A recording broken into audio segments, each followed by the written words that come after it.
आप सभी लोग बार बार मैं कह रहा हूँ, देखिए एक तो जो होमवर्क हम लोग को मिला है वो हम लोग कर ही रहे हैं, लेकिन इसमें साथ देने के लिए आप सभी का बार बार धन्यवाद है। इतनी विपरीत परिस्थितियों में हम लोग इस काम को अंजाम दे रहे हैं और कर रहे हैं, ये बड़ी बात, बहुत ही बड़ी बात।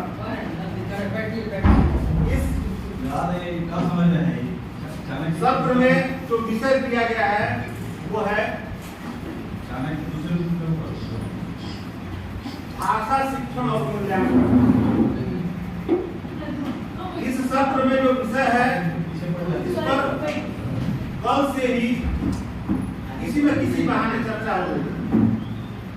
भाषा शिक्षण और मूल्यांकन विषय पर किसी न किसी बहाने, जैसे कहा जाता है कि काम को ऐसे पकड़िए ऐसे पकड़िए, पकड़ के हमको पहुंचना वहीं पर। मूल बात जो है वो हो रही है कल से। इसका जो केंद्र बिंदु है बच्चा है। बच्चे को किसी बहाने हमको इसी निष्कर्ष पर पहुंचना है कि हमको उसको पढ़ाना है। कैसे पढ़ाना? सबसे पहली बात यही आती है, हम जब अपनी कक्षाओं में जाते हैं यही सवाल हमारे मन में उठता है कि हम किसको पढ़ाने जा रहे हैं। सबसे पहले गेट पर यह हमारे मन में एक प्रश्न आता है कि किसको पढ़ाने जा रहे हैं और कैसे पढ़ाना है, क्या पढ़ाना है। क्योंकि जो सर बोले कि क्लास के 50% बच्चे ऐसे हैं जो आपसे पढ़ने के लिए नहीं बैठे, उनको भी पढ़ा के तब निकलना, क्योंकि एक दिन के क्लास नहीं होता है, प्रति दिन उसी क्लास में जाना है और पढ़ाने लायक भी अपने आप को वहां पर व्यवस्थित रूप से स्थापित भी करना है। ऐसा नहीं है कि एक दिन के लिए गेस्ट रूप में गए और फिर निकल जाए, ऐसा भी नहीं। उनके बीच में कुछ दे करके आना। तो ये उनको जानना पड़ेगा हमारे क्लास में ऐसे ऐसे बच्चे हैं और उनको कैसे हम सबको शामिल करें।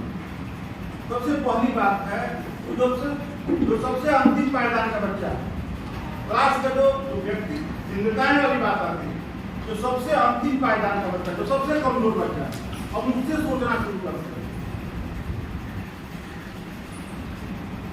उस बच्चे से हम लोग सोचना शुरू करते हैं कि वहां तक मेरी बात कैसे पहुंच पाएगी। हम कोई भी, चाहे व्याकरण हो, चाहे हमारा पाठ विषयगत कोई भी पाठ हो, उस पाठ की जो शुरुआत है, जो सर बोले, सारी बुनियादी बातों में वहीं से लेना चाहूँगा, बहुत सही बात है। उसकी भूमिका हम जब तक रोचकता पैदा नहीं करेंगे ताकि बच्चे उत्सुक होकर उससे जुड़े, और जब जुड़ेंगे तब वो बच्चा भी जब तक हमसे जुड़ेगा नहीं तब तक वो जो कक्षा का माहौल है वो जब पढ़ने लायक नहीं होगा तब तक हम पढ़ा नहीं पाएंगे। और उसके बगैर जो हमारी सारी रणनीति होगी वो एक खानापूर्ति हो जाएगी। इसलिए इन बिंदुओं पर विचार करना मेरी समझ से बहुत जरूरी है।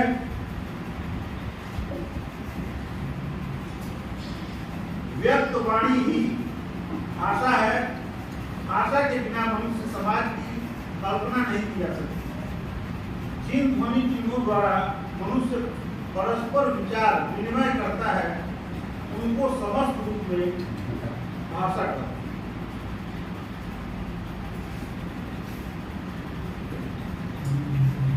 देखिए, भाषा का जो आधार करिए यही 4 कौशल हैं। चारों कौशलों के बारे में मतलब कल से ही जिन पाठ में हम लोग चर्चा किए हैं, इन्हीं कौशलों को बच्चों के अंदर कैसे हम लोग उनके अंदर ये कौशल भरें, उसी पर बात हो रही है। सुनो, बोलो, पढ़ लिख लो या भाषा के ये कौशल 4। बच्चा जब तक सुनेगा नहीं अच्छे से तब तक वो बोलने में सक्षम नहीं हो पाएगा। कैसी भाषा नहीं सुनेगा? कसम भाषा या सरल सहज, कौन सी भाषा? सरल सहज, जो पहले तो पढ़ाई होती थी तत्सम शब्दों को बहुत अच्छी भाषा मानते थे। आज के पीढ़ी में सरल भाषा की पढ़ाई हो रही है। भाषा की बात कर रहे हैं, पहले तत्सम जैसे की बात नहीं कर रहे। बच्चे की भाषा, बच्चे को जो आप पढ़ा रहे हैं वो समझ में आनी चाहिए। बच्चे जैसे आप लोग का एक वेल में बकायदे रिएक्शन लेने का ऑप्शन ही है। भाषा की कौशलों के आधार पर लिसनिंग और स्पीकिंग जो स्किल हम करा रहे हैं, मेरे लिए तो हम लोग बकायदे को लेना होता है। इससे भाषा की कौशल जी मेरा ये कहना है कि घर में किसी बच्चे का जो सर बोले, मैं बात मेरे मन में निकल जाता है। बच्चे का जैसे जन्म होता है, छोटा बच्चा जिसको कुछ नहीं आता है, कोई उसको जानकारी नहीं है, तो पहला काम क्या करता है? सुनता, वो श्रोता बन के सुनता, और सबके घर में जितने भी लोग हैं सबका अनुसरण करता है। उसको कोई भाषा का ज्ञान नहीं होता है और उसको ये कौशल का भी ज्ञान नहीं होता है, लेकिन सुनता है। भाषा के लिए कौशल की जरूरत नहीं। सुनने के बाद में बोलना भाषा सीखने के लिए श्रवण की जरूरत है, कौशल की जरूरत नहीं होती है। तो बाद में सीखता है, पहले भाषा के कौशलों की बात कर रहे हो। भाषा सीखता है तो भाषा पहले सीखता है। अरे भाई, अब उसका बच्चा का जन्म शिशु की बात नवजात शिशु बिना नाम धारण कर रहा है, उसको क्या भाषा और क्या कौशल? मैं वहाँ पर पहुँच गया हूँ, मैं वहाँ पर पहुँच तो बच्चा कुछ मालूम नहीं है, देख रहा है, हाँ ना ना हाँ यही कर रहा है, सुन रहा है। वो मम मांगता है, पानी देते हैं। हाँ मम, ऐसा है। तो मेरा बस यही बता रहे, रोता है तो श्रवण करता है दीना। देखिए बच्चे के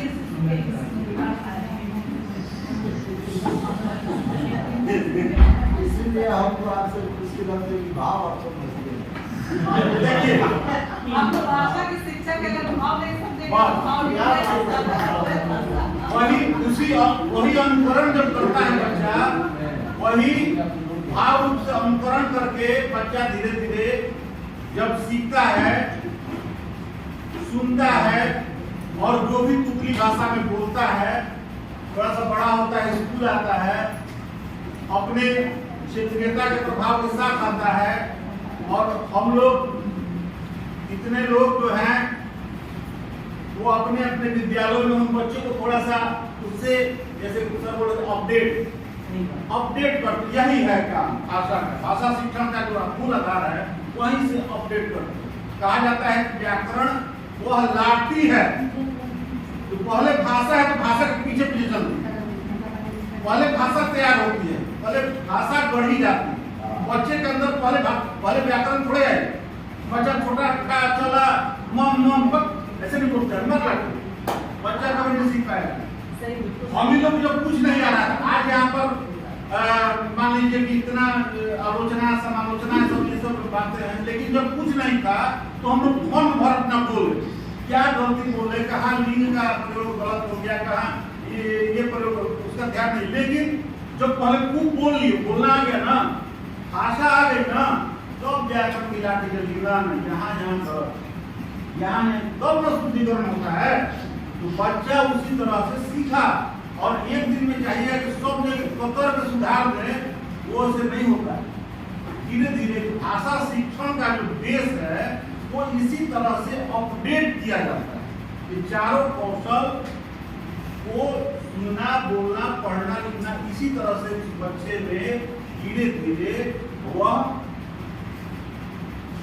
सुधार का जो क्रम चलता है। सुनना, सुनकर अर्थ ग्रहण करना, ये तीनना हो जाए। सुन करके अर्थ ग्रहण की खड़ा हो जाने के सब तुरंत खड़ा हो जाए, खड़ा होकर हाथ जोड़ लिया। हम लोग उसी तरह बच्चा है, पापा पूजा कर रहे हैं भगवान के सामने, तो बच्चा भी देखेंगे बिना बोले दिया के खड़ा हो जाए। माता का अंचल तो भोला रहा, पिताजी टीका लगाते हैं तो भी पीछे पीछे टीका लगाता है। माता का अंचल का भोला रहा, पिताजी के साथ गंगा जी के घाट पे जाता है, पिताजी गोली डालते हैं तो वो भी गोली डालता है। ये अनशन और अनशन दोनों बोल सकते हैं, दोनों में कोई आपत्ति नहीं है। और वो हम उससे नहीं आते, मेरा पाठ बस एक उसका उदाहरण देने के लिए मैंने उसका ये जिक्र किया। मेन उद्देश्य है कि बच्चा जो है अनुकरण से सीखता है, सुन कर अर्थ ग्रहण करता है। दूसरा है वह बोलकर अपना विचार प्रकट करता है। विचार जब प्रकट करता है तो विचार में कोई नियम कानून नहीं लगता, उसके अंदर भाव बना है, भावा जो व्यक्ति होती है। पढ़ना, पढ़कर अर्थ ग्रहण करता है। जब कोई भी चीज पढ़ता है, पढ़कर अर्थ ग्रहण करता है और लिख कर अपने जो भी टूटे फूटे विचार हैं तो उसको विचार को बच्चा जो है वो प्रकट करता है। सुनना और पढ़ना को ग्रहणात्मक कौशल कहते हैं, क्योंकि इसमें ग्रहण करने की प्रक्रिया होती है, और लिखना और बोलना को तात्मक कौशल कहते हैं, और व्यक्त इसमें बच्चा करता है।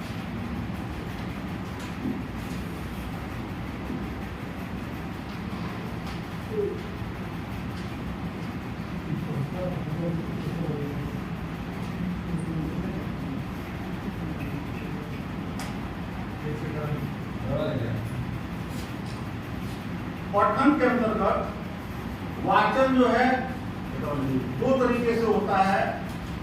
हम लोग जब भी अपनी कक्षाओं में पढ़ाते हैं तो पहले उस पाठ का शिक्षक अपने से जो उसको पढ़ते हैं तो उसको स्वर वाचन शिक्षक करते हैं। एक आदर्श रूप में बच्चा जो है वो शिक्षक के वाचन का अनुकरण करता है। इसीलिए कहा जाता है कि शिक्षक को ऐसा माना जाता है कि शिक्षक जो उच्चारण करेंगे उसमें अशुद्धि नहीं होगी, और बच्चा शिक्षक यदि अशुद्ध उच्चारण कर देते हैं बच्चा उसी को मान लेता है। वर्कर यदि उसको कोई बोलता है नहीं ये गलत है तो बच्चा कहता है नहीं यही सही। बच्चा अपने माता पिता से मिलना चाहता है, क्योंकि वो सबसे पहला स्थान अपने शिक्षक को देता है। और खास करके छोटे बच्चे, प्राथमिक कक्षाओं में जो बच्चे हैं वो तो, और मैं ऐसे छोटे छोटे बच्चों को जानता हूँ जो रह जाते हैं, नहीं मेरी मैम बोलिए यही सही है। मैं हिंदी का शिक्षक हूँ और मेरा बच्चा छोटे क्लास में उसकी किताब में अगर मैं सुधारने तो हाथ पकड़े, हाथ हटाइए, ये जो मैम लिखी है ना, जो लिखा हुआ है वही सही है, आप उसको कुछ नहीं कर सकते। तो इतना बच्चा अपने शिक्षक को मानता है। बच्चे को जो भरोसा, मुझे तो ये लगता है, और मुझे एक बात और लगती है कि शिक्षक जो अपने बच्चों को दे देता है ज्ञान, वो शायद अपने बच्चों को नहीं दे पाता है। अगर अपने बच्चों को पढ़ाने की बात आ जाए तो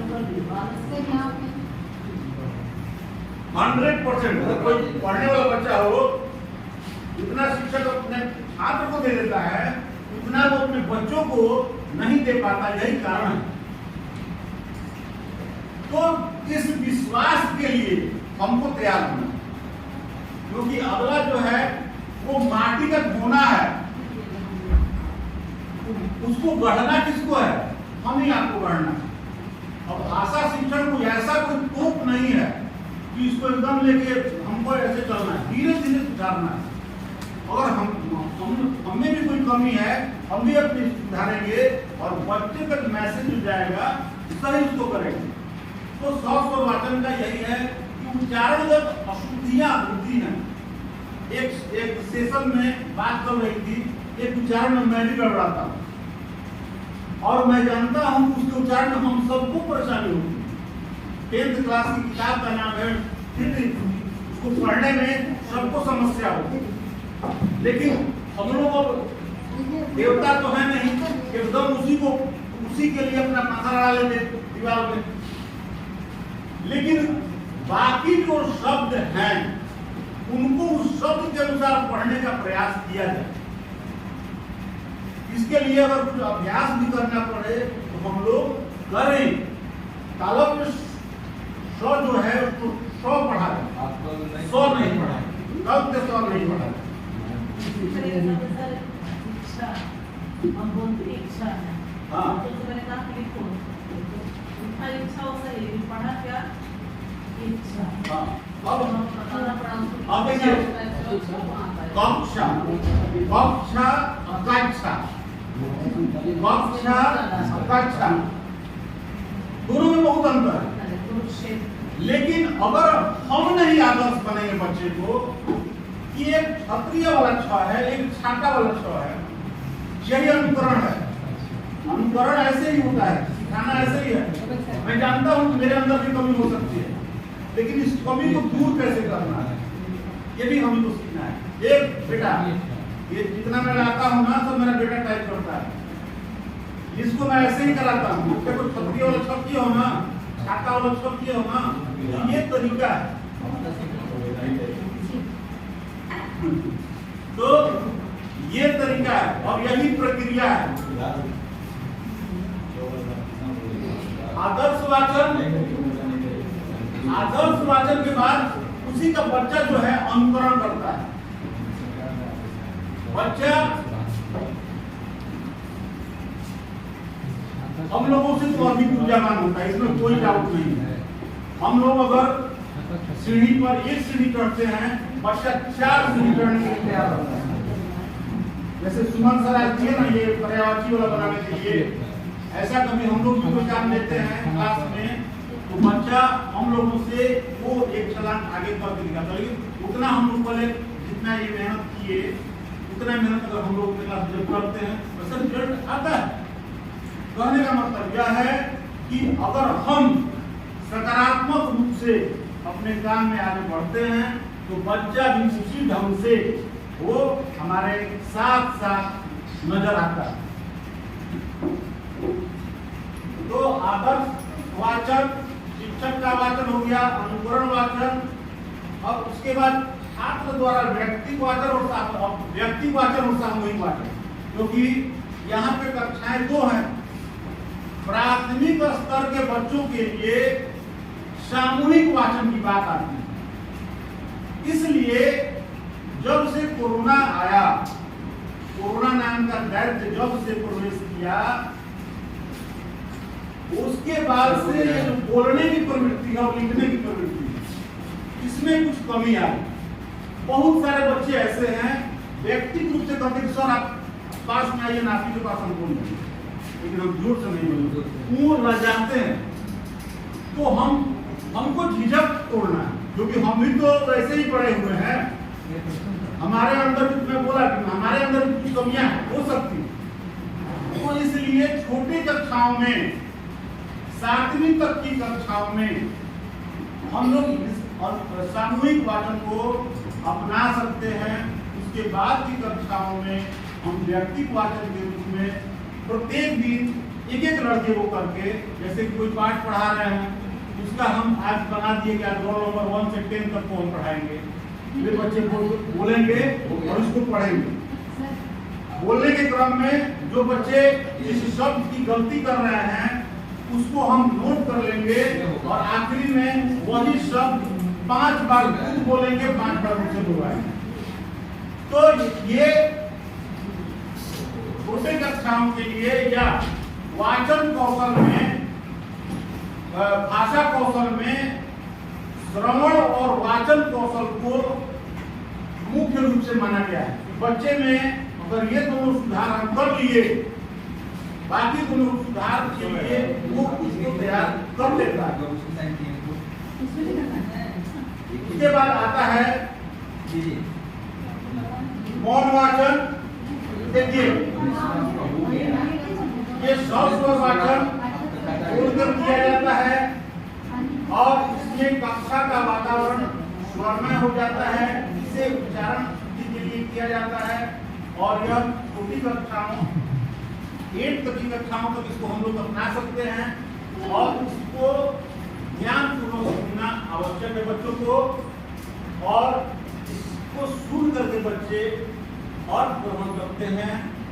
और उसके बाद उसके ऊपर की जो कक्षाएं 9th 10th के लिए मौन वाचन, उसके बाद जो हम लोग कराते हैं मौन वाचन उपयुक्त है या चुपचाप वाचन किया जाता है? इसमें कक्षा का वातावरण शांतिमय होता है, इसमें विषय वस्तु ग्रहण के लिए किया जाता है, या कक्षाओं 9, 10, 11, 12 में भी उपयोगी है, और इसमें गहन विचारों को समझना आवश्यक है, इसमें बिना विचार अर्थ ग्रहण होता है।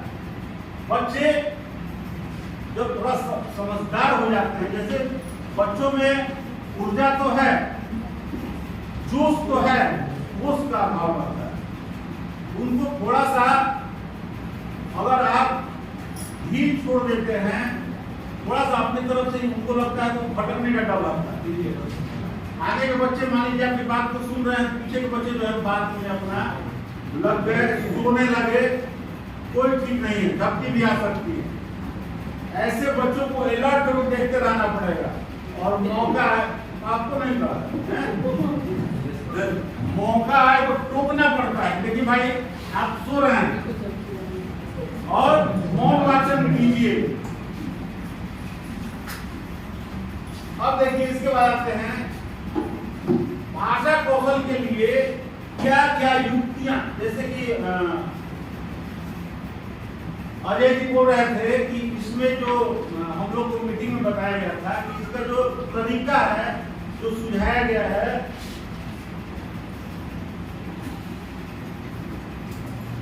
हम लोग को तरीका पर ही बात करनी है ज्यादा, क्योंकि सभी लोग सभी बात जानते हैं, जो विषयगत बातें सभी लोग जानते हैं।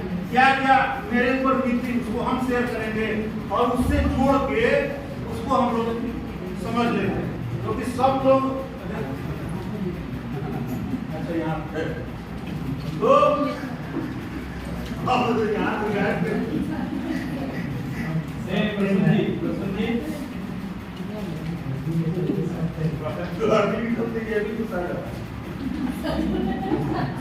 गर्मी में भी ट्रांसपोर्ट है। पानी पी के चार